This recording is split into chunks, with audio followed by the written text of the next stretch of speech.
The show opens with our protagonist, Manfred, who's a psychic with a unique ability to see and communicate with the dead. At the moment, Manfred is working on his website when he suddenly receives a call from one of his creditors. The man angrily demands his money back immediately, warning that Manfred can't keep running forever. This frightens the psychic, so he instantly hangs up the call and decides to leave town without delay. In the next scene, Manfred is driving his RV when Zilda, his grandmother's ghost, appears beside him. The two start talking and we learn that Manfred is on his way to a place called Midnight, per his grandmother's advice. Zilda reassures him that Midnight is the safest place for him because it is full of misfits who are just like him. After driving for hours, Manfred finally arrives in Midnight, which appears deserted, with only a few strange locals around. He then meets a man named Bobo, who turns out to be his landlord. Bobo brings Manfred to his new home and gives him a quick tour of the place. During this, Bobo mentions that he checked Manfred's background and knows he is psychic. He requests Manfred's help in locating his missing fiancée, Aubrey, and offers to waive 1 month's rent in exchange. But Manfred lies and reveals that he isn't a real psychic and it's just a fraud. That evening, Manfred arrives at a local diner where he meets a beautiful waitress named Creek. The two strike up a conversation and Creek invites him to the Midnight annual fall picnic tomorrow. Manfred seizes the opportunity to flirt, saying he'll attend if she'll be there. He then sits down to eat and meets a local woman named Olivia and her boyfriend, Lemuel, who has strange blue eyes. Manfred soon learns that Lemuel is a vampire who is capable of leeching energy from human bodies through touch. This revelation excites Manfred as he realizes he's not the only freak in town. The next morning, Manfred arrives at the town picnic with Creek, where all the locals stare at him oddly. It's then that we meet a woman named Fiji, who turns out to be a witch and has a huge crush on Bobo. The picnic seems to be going well and everyone is having fun, but a dog keeps barking incessantly, annoying everyone. The group rushes to check what's going on and is horrified to find Aubrey's dead body by the side of the river. Manfred then looks over and notices Aubrey's ghost in the distance, which spooks him. Soon enough, the cops arrive in town and quickly seal off the scene.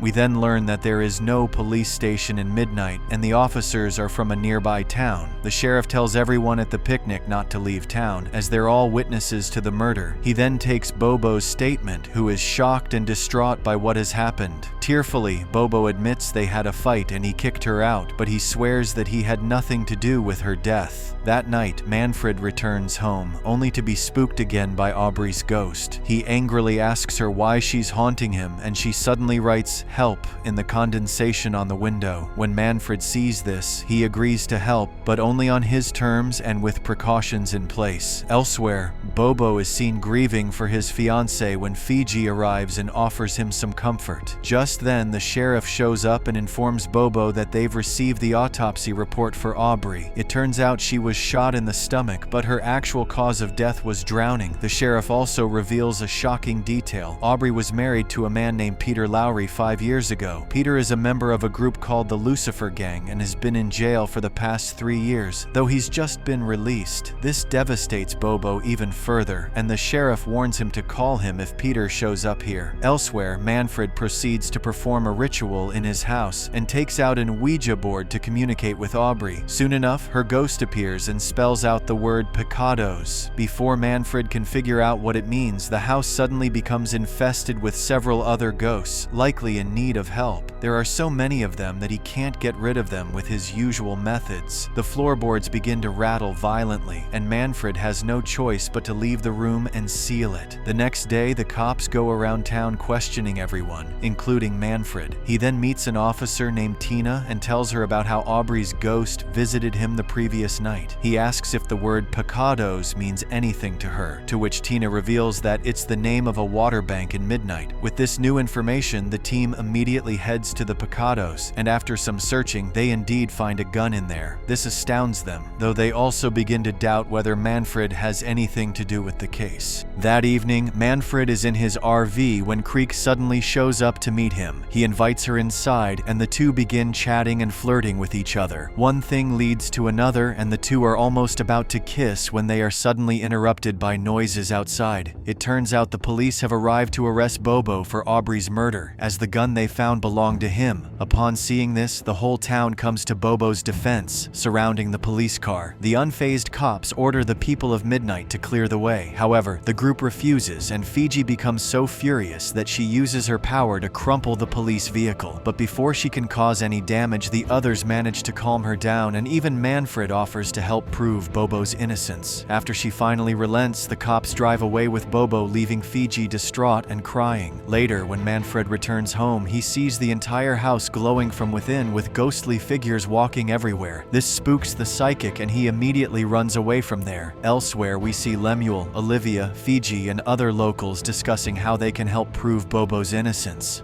Just then, Manfred shows up and says he needs their help because his house is overrun with ghosts and all sorts of evil. Fiji asks what's wrong, though Olivia suspects he's just making excuses to avoid helping them. Meanwhile, at the police station, Bobo insists to Tina that even if it was his gun that killed Aubrey, he wasn't the one who did it. However, she doesn't believe him and locks him in a cell with several members of the Sons of Lucifer. These men are Peter's friends, and they believe Bobo murdered Aubrey. Fueled by rage, the group doesn't waste any time attacking him, but Bobo is surprisingly strong, fighting them all off and leaving them defeated. He then warns them to tell Peter to stop coming after him because he didn't kill Aubrey. On the other hand, Manfred returns home with Fiji and another local, Joe, who is a fallen angel. While Fiji and Joe can't see the ghosts, they can hear the growling and notice the red glow coming from beneath the floorboards. Manfred then spots Aubrey's ghost standing at a distance and decides to approach her. He tells her that Bobo is in jail and asks for her help to prove his innocence. Upon hearing this, Aubrey immediately enters Manfred's body and begins to possess him. During this, Manfred sees a vision of Aubrey being killed by a man wearing a leather jacket and a skull mask. Aubrey starts to drown, and because of their connection, Manfred begins to drown as well. But before things can get worse, Joe and Fiji pull him out of the house, where Manfred loses consciousness. Sometime later, Manfred awakens in Fiji's house and notices how peaceful her place feels. Fiji then reveals that she had the house deeply cleansed before moving in, making it inhospitable to the dead. Manfred then tells her about the man in the skull mask, and Fiji reveals that he must be a member of the Sons of Lucifer. She urges him to immediately inform the cops about this so they can help Bobo. Afterward, Manfred and Joe arrive at the police station and meet with the sheriff. Manfred explains how Aubrey's killer had a Sons of Lucifer patch on the back of his jacket and wore a skull face mask. Regardless, the sheriff remains skeptical and questions if Manfred might have been involved in her death. However, Joe quickly defends Manfred, saying that if that were the case, he wouldn't be here helping with the investigation. The next day, Manfred finally returns home after Fiji performs an exorcism and cleanses the entire place, driving out all the ghosts. Meanwhile, the sheriff informs Bobo that one of the neighbors came forward, stating they found a Sons of Lucifer jacket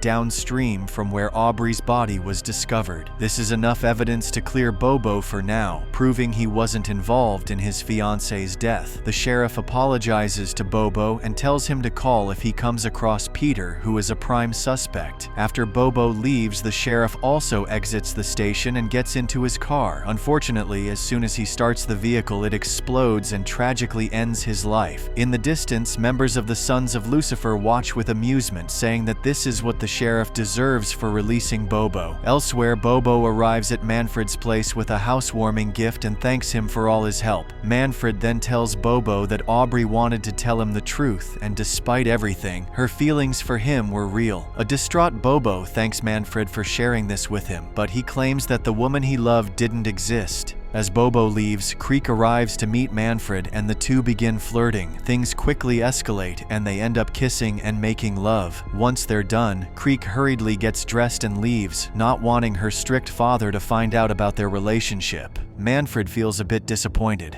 as he hoped they could spend more time together. Later, while Creek is walking alone down a dark street, she comes across a group of strangers. Their leader suddenly stops her and starts bothering her. Creek bravely claims she's not afraid of him, but then he suddenly reveals his fangs, terrifying her. Just as he's about to attack, Lemuel rushes in and intervenes. However, Lemuel is shocked to realize that it's an old vampire friend of his named Zach. Hearing the commotion, some of the locals show up, but Lemuel quickly explains that Zach Zach is an old acquaintance. Lemuel warns Zach not to cause hurt to anyone, but the latter assures him that they no longer feed on humans. After Zach leaves, Olivia, who had been witnessing everything, says she doesn't trust him, but Lemuel shocks her by saying that he owes Zach his life. It is revealed that around 200 years ago, Lemuel was a slave on a plantation. He couldn't endure the abuse by his owners any longer, so he escaped one day into the unknown world. He eventually came upon Zach and asked for his help to gain freedom. Zach also obliged and helped Lemuel by freeing him of his mortality and turning him into a vampire. Elsewhere, Manfred talks with the other locals about the dangers of the vampire group arriving in midnight. Bobo says they need to keep their guard up even though Lemuel vouched for them. Fiji says garlic, holy water, and the idea that they need to be invited inside are all myths. They can weaken vampires with silver, but the only way to truly kill them is with sunlight or a wooden stake through the heart. In another scene, Olivia is at a diner with Lemuel when Zach and his vampire girlfriend Pia arrive. Pia makes Olivia very uncomfortable, so she decides to leave the vampires alone and exits the diner. Outside, she comes across Manfred, who says he doesn't trust the vampires and wants to inspect their bus. Olivia agrees, and together they head inside Zach's bus, hoping to find something against him.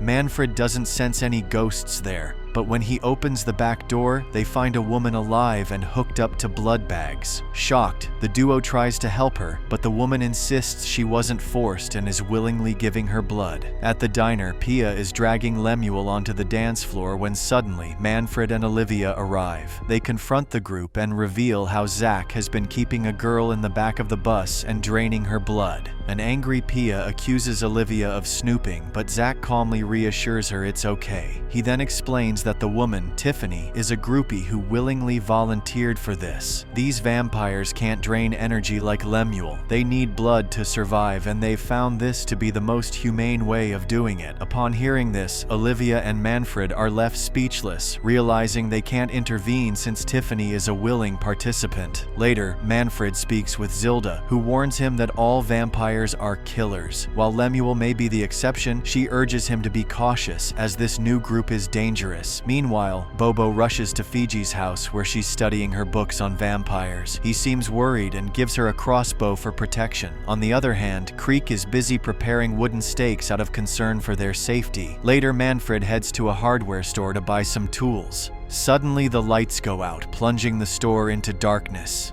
The terrified Manfred tries to leave but slips on something, which turns out to be blood. Manfred is horrified when he comes across the store owner's dead body. But before he can do anything, a vampire appears out of nowhere and attacks him. However, Manfred cleverly stabs the vampire with a pencil, driving it into its chest. The vampire instantly turns to dust, while Manfred takes this chance to escape. He runs straight to the church to inform the priest and Joe about what's happening. The scene cuts to a flashback set in the 1950s where Zach and Pia presented Lemuel with a young gypsy girl so he could drink her blood. However, Lemuel, exhausted by the endless thirst for blood, was contemplating ending his life. The young girl, who turned out to be Zilda, noticed his unhappiness and offered to change his life. She told him he no longer needed to feed on human blood but could instead take energy from others to survive. Lemuel, desperate for a way out of his misery, willingly accepted the offer. However, this decision deeply angered Zach and Pia, who still harbor that resentment to this day.